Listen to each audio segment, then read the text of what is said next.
Assalamualaikum warahmatullahi wabarakatuh. Selamat siang semuanya. Bagaimana kabarnya? Alhamdulillah baik ya. Masih semangat belajar kan hari ini? Iya, semangat dong. Nah, sebelum kita mulai belajar, kita absen dulu ya. Apakah ada yang tidak hadir hari ini? Alhamdulillah hadir semua.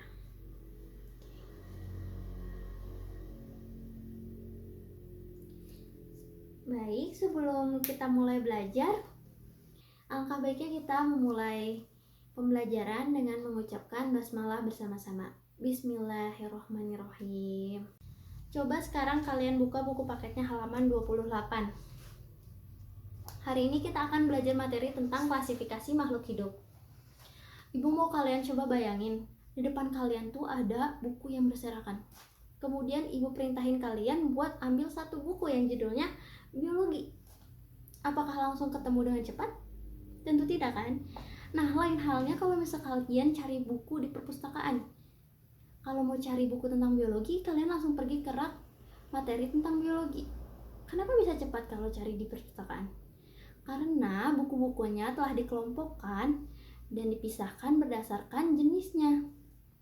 Nah, makhluk hidup itu banyak sekali jenisnya. Nah, untuk mempermudah kita dalam mempelajarinya, diperlukan klasifikasi. Menurut kalian, klasifikasi itu apa sih? Nah, betul sekali, pengelompokan.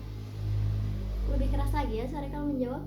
Nah, tujuan pembelajaran kita kali ini yaitu untuk mengidentifikasi persamaan sifat, kemudian dapat mengidentifikasi persamaan dan karakteristik dari makhluk hidup. Klasifikasi adalah suatu cara untuk mengelompokkan makhluk hidup berdasarkan ciri maupun kesamaan yang dimilikinya. Pendapat ini dikemukakan oleh Carolus Linnaeus. Carolus Linnaeus ini juga yang mengemukakan tentang 5 kingdom. Beliaulah yang sampai saat ini kita kenal sebagai Bapak Taksonomi. Dilihat ya pada poster yang ibu bawa, kalau di buku paket kalian warnanya hitam putih, kalau ibu lebih berwarna. Nah, yang kingdom pertama ini ada kingdom Plantae. Ciri-ciri kingdom Plantae ini apa sih, Bu? Nah, kingdom Plantae ini multiseluler dengan sel-sel kompleks, eukariotik atau memiliki membran inti sel, berkembang biak secara aseksual dan seksual, dapat membuat makanannya sendiri. Nah, cara memperoleh makanannya ini dengan cara fotosintesis. Nah, kingdom Plantae ini dibagi menjadi dua, yaitu tumbuhan berspora dan tumbuhan berbiji. Tumbuhan berspora ini dibagi menjadi yaitu ada Pteridophyta dan Bryophyta, sedangkan tumbuhan yang berbiji dibagi menjadi dua, yakni Gymnospermae dan Angiospermae. Ada kingdom Animalia. Kingdom Animalia ini ciri-cirinya multiseluler dengan sel-sel kompleks, eukariotik atau memiliki membran inti sel, heterotrof atau dapat memperoleh makanannya dengan cara mencerna makanan, dapat berkembang biak secara aseksual dan seksual, kemudian eukariotik atau memiliki membran inti sel. Kalian mau lihat langsung? Boleh. Nah, Animalia ini dibagi menjadi dua, yakni invertebrata dan vertebrata. Invertebrata itu yang tidak memiliki tulang belakang, sedangkan vertebrata itu yang memiliki tulang belakang. Kemudian kingdom yang ketiga yaitu kingdom fungi. Kingdom ini multiseluler, eukariotik atau memiliki membran inti sel, heterotrof atau cara memperoleh makanannya dengan cara menyerap makanan, kemudian dapat berkembang biak secara seksual maupun aseksual. Nah, kingdom fungi ini dibagi menjadi 4 filum, yaitu Ascomycota, Zygomycota, Basidiomycota, dan Deuteromycota. Kingdom keempat yaitu kingdom Protista. Nah, kingdom ini ciri-cirinya itu multiseluler, memiliki membran inti sel atau eukariotik, cara memperoleh makanannya itu heterotrof atau dengan cara menyerap makanan, dapat bereproduksi secara seksual maupun aseksual.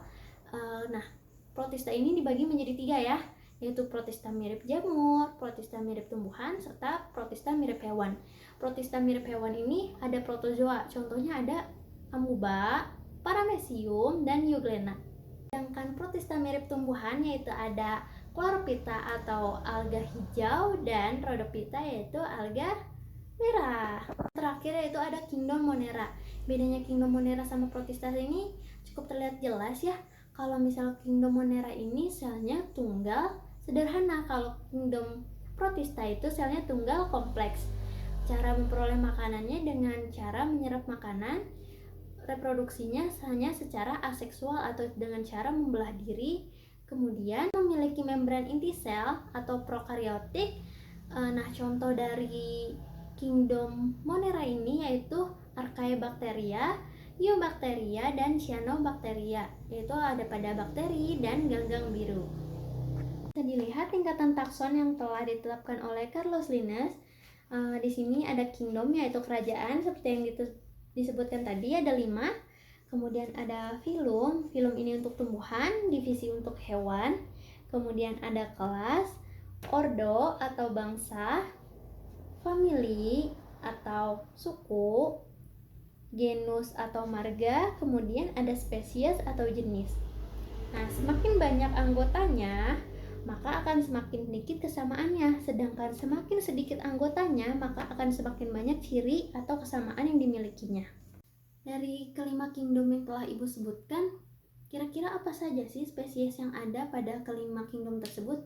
Nah, kita ketahui ya, dari kingdom Plantae itu dibagi menjadi tumbuhan berspora dan tumbuhan berbiji. Yang berspora itu ada Pteridophyta dan Bryophyta, sedangkan yang berbiji itu ada Gymnospermae dan Angiospermae. Nah, yang Gymnospermae ini contoh spesiesnya apa aja sih? Ada Pinus, betul sekali, pohon Pinus. Sedangkan Angiospermae ini dibagi lagi menjadi 2, ada dikotil dan monokotil.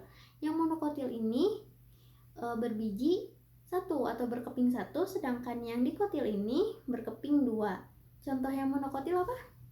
Jagung, betul sekali. Sedangkan yang dikotil ada pohon mangga, ya, pohon jambu juga. Untuk kingdom yang kedua yaitu kingdom Animalia. Kita udah ketahui ya kalau kingdom Animalia ini dibagi menjadi 2, ada vertebrata dan invertebrata. Kalau yang vertebrata ini memiliki tulang belakang, sedangkan yang invertebrata tidak memiliki tulang belakang. Yang vertebrata ini dibagi lagi menjadi 5 kelas. Ada Mammalia, Reptilia, Amphibia, Apes, dan Pisces. Nah, Pisces ini contohnya apa? Ikan apa? Ikan mas boleh, ikan lele boleh. Kemudian ada Amphibia, yaitu contohnya katak. Kemudian reptil contohnya kadal, bunglon ya. Kemudian Aves contohnya apa? Angsa, burung, bebek, ayam. Nah, kemudian pada mamalia contohnya apa? Mamalia ini yang menyusui. Contohnya ada pada monyet, kemudian sapi. Sedangkan pada invertebrata ini dibagi menjadi 9 filum. Apa aja 9-nya ini? Ada Mollusca, Annelida, Platyhelminthes, Nematelmintes, Porifera, Echinodermata, Chordata, Coelenterata, serta Arthropoda. Selanjutnya, kingdom yang ketiga, fungi. Fungi contohnya apa? Jamur kuping bisa. Kemudian apa? Yang buat tempe. Rhizopus sp, bagus sekali. Nah, tadi kan udah masih ingat nggak? Ada berapa filmnya? Fungi ada 4. Ada apa aja? Ascomycota, Zygomycota, Basidiomycota, serta Deuteromycota. Pintar. Baik, untuk Protista udah disebutkan ya? Apa aja tadi? Amuba, Paramecium, serta Euglena. Itu yang mirip hewan. Sedangkan yang mirip tumbuhan lebih ke ganggang-ganggangan seperti Chlorophyta dan Rhodophyta. Anak bisa dibuka ya pada halaman 30. Di situ ada tata nama binomial atau binomial nomenklatur. Nah, binomial nomenklatur ini merupakan aturan penamaan baku pada sistem taksonomi. Nah, binomial ini berarti 2 nama. Jadi, kata pertamanya itu dari genus dan kata keduanya ini dari jenis atau spesiesnya. Pada halaman 30 ini contohnya ada Oryza sativa. Oryza sativa ini apa? Ya, benar sekali, padi. Jadi, cara penulisannya ini huruf pertama pada kata pertama ditulis kapital. Sedangkan huruf pertama pada kata kedua ditulis huruf kecil. Kalian bisa menulisnya dengan cetak miring atau digarisbawahi dengan terpisah pada tiap katanya. Untuk contoh dari binomial nomenklatur ini, selain Oryza sativa, apa lagi? Mau spesies apa? Pohon mangga ya. Buah mangga itu nama ilmiahnya Mangifera indica. Jadi penulisannya gimana? Huruf awal dari kata pertamanya ditulis huruf kapital. Kemudian diikuti dengan huruf kecil.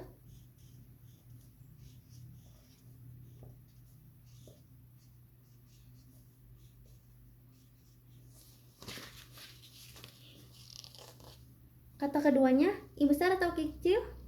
I kecil.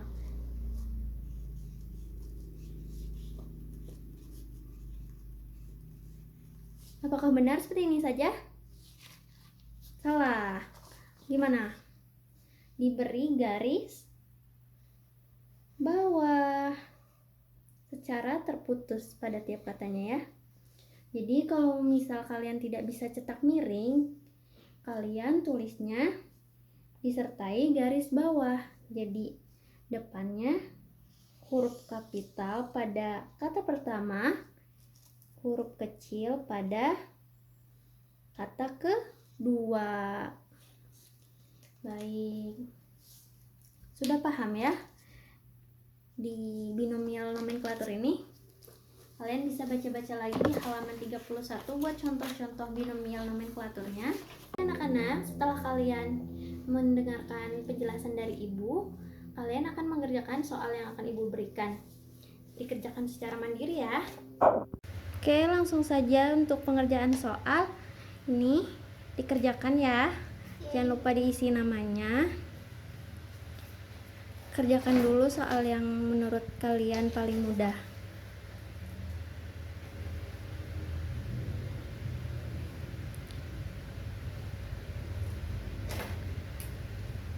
Jika ada yang mau ditanyakan atau soalnya yang rumit, boleh ditanyakan ke ibu ya. Iya, Ibu.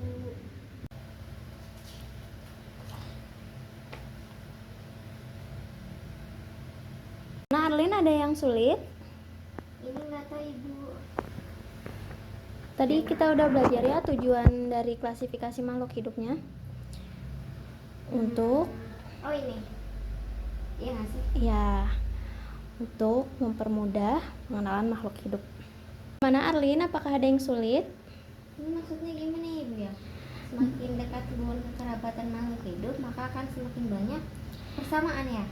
Ya, jadi semakin dekat kekerabatannya, jadi antar spesies banyak kesamaannya kan, persamaan antara sifat.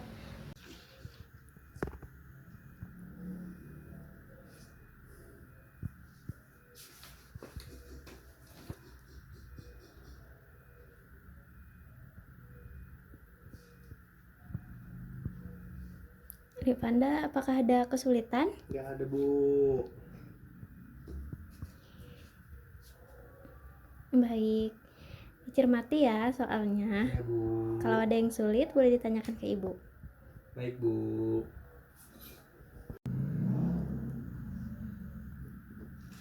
Sudah, Bu. Baik, dikumpulkan ya. Baik. Nah, dari post test tadi, kira-kira yang bikin kalian bingung di mana? Dari tadi banyak yang ini sih, banyak yang terkecoh pada nomor 1. Jadi kalian harus hafalin lagi ya, tingkatan dari kingdom, filum, divisi, kemudian dari tingkatan-tingkatan taksonominya kalian harus ulas kembali. Nanti kalian pelajari lagi ya di rumah.